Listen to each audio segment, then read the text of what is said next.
안녕하세요. 햇새커피에서 인사드립니다.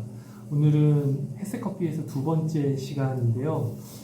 제가 이제 어쨌든 커피 사장으로서 이제 살아가면서 제 안에 그런 욕구가 있나 봅니다. 어떤 욕구냐면은, 그래도 계속 기독교의 본질을 찾아가고 싶은 그런 욕구 말이죠.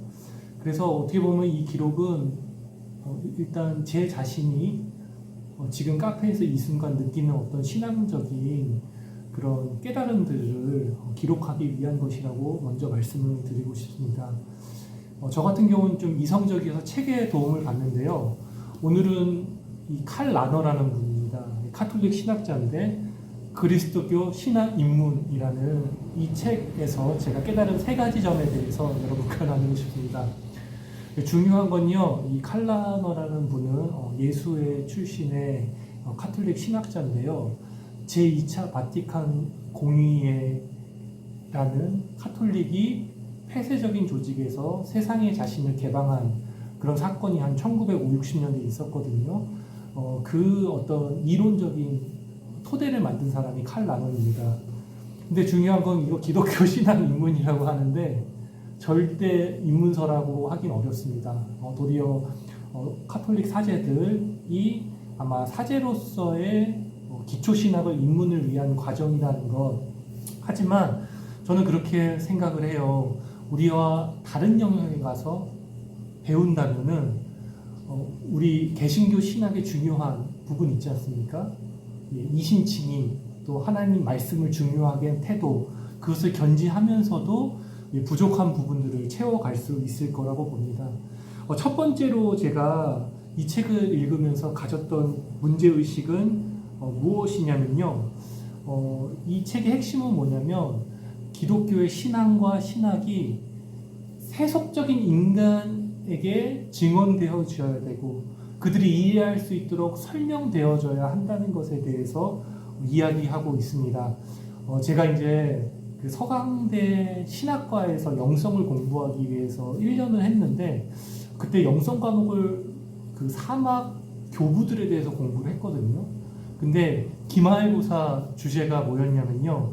만약에 서강대 일반 학생들에게 사막의 그 수도사들의 깨달음을 어떻게 전달할 것인가에 대해서 그것을 기술하는 것이 기말고사였어요.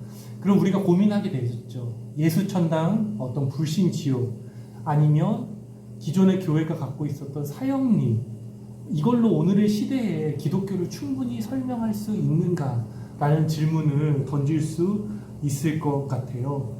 근데 이거를 설명하기 위해서 칼라너가 주장하는 두 번째가 뭐냐면요.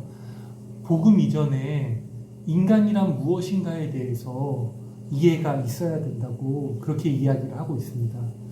제가요, 교회 생활하면서 아니면 기독교 관련된 단체에 제가 어떻게 보면 여러 일을 하면서 느꼈던 것, 그 복음은 너무나 아름다운데요. 실제로 만났을 때 인간에 대해서, 사람에 대해서 이해하는 폭이 너무 적지 않은가라는 그런 질문을 해보게 되었습니다. 왜냐하면 우리가 완벽한 진리를 갖고 있기 때문에 그 계시를 전해야 된다고 생각하지 그 인간과 인간이 살아가는 세계에 대해서 우리는 충분하게 이해하지를 못하는 경우가 많습니다. 근데 이 책에서는 어떻게 보면 신학과 신앙을 하는 과정에서 신학 이전에 뭐가 필요하냐면 인간은 무엇인가에 대해서 누구인가에 대해서 질문하고 답한 이후에요. 성서의 계시를 어떻게 보면요. 그 성서의 배경사를 바탕으로 이해해야 된다. 이런 이야기들을 칼 라너는 하고 있습니다. 제가요 한번 이런 생각 해봤어요. 한 50대에는 제가 제 이야기로 소설을 하나 쓰고 싶습니다. 그 이야기는 프랑스 소설가의 영향을 받았는데 제가 어떻게 보면요 너무나도 완벽한 영성원이라는 그 공간에서 고상한 사람만을 만나다가 제가 갑자기 던져지듯 세상에 나오게 됐거든요. 그러면서 제가 경험했던 현실들, 그리고 세상들, 이런 것들 안에서 제가 고민하고 답하면서 어떻게 보면 이 카페까지 이르게 됐는데요. 그 이야기들 속에 저는 어떻게 보면 평범한 인간이란 있을 수 있을까? 우리 모두가 이 현실 속에서 때로는 힘써 이러지만 때로는 지치고 고통받고 우리가 생은 무엇인지 질문할 수밖에 없는 의미를 찾는 존재일 수밖에 없지 않은가라는 그런 이야기를 좀 해드리고 싶습니다. 그러면서 저는 예수 그리스도가 무엇인가에 대해서 세 번째 말씀을 드리고 싶어요. 실제 역사적으로 보면은 예수에 대해서 역사적으로 논증하기는 어렵지 않습니다. 하지만 그분이 인간으로 오셨다. 메시아가 인간으로 오셨고 이 땅에서 가난한 자들과 동고동락하시다가 반국과 유대인들에게 어려움을 겪으시고 십자가에 죽었다는 이 사실만은 역사적 사실이면서 진실의 기초가 된다고 생각합니다.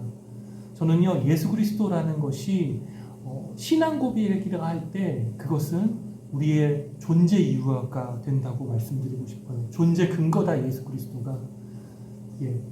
그러니까 단순히 우리가 이 땅에 던져져서 허무한 존재가 아니라 예수 그리스도 안에서 하나님의 흔적을 지닌 자로서 이 땅에 우리가 어떤 의미를 가지고 살아가는 존재라는 것이죠.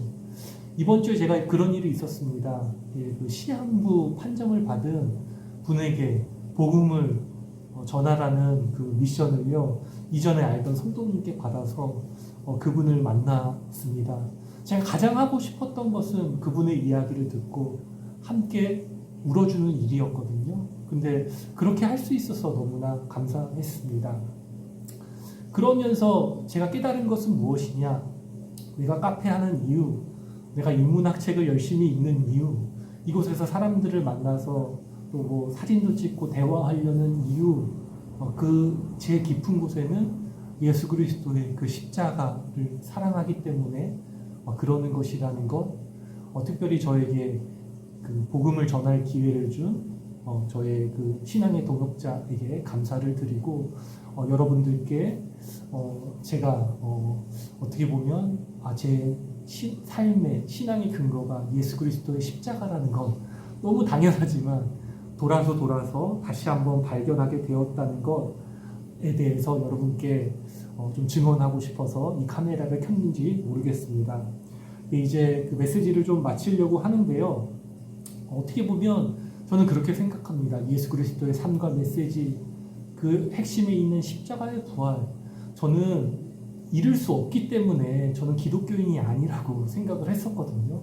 하지만 그곳을 향해서 그 십자가에서 사랑의 눈빛으로 바라보시고 우리 모두를 용서하고 끌어안아주신 그 예수 그리스도를 내 삶에 어떻게 보면 목표점으로 살아서 내가 넘어지고 쓰러지더라도 다시 그곳을 향해서 그 사랑하는 마음으로 나가는 제 자신이 되겠다고 여러분에게도 묻고 싶습니다. 여러분은 삶의 근거가 무엇인지 한번 여쭤보고 싶고요.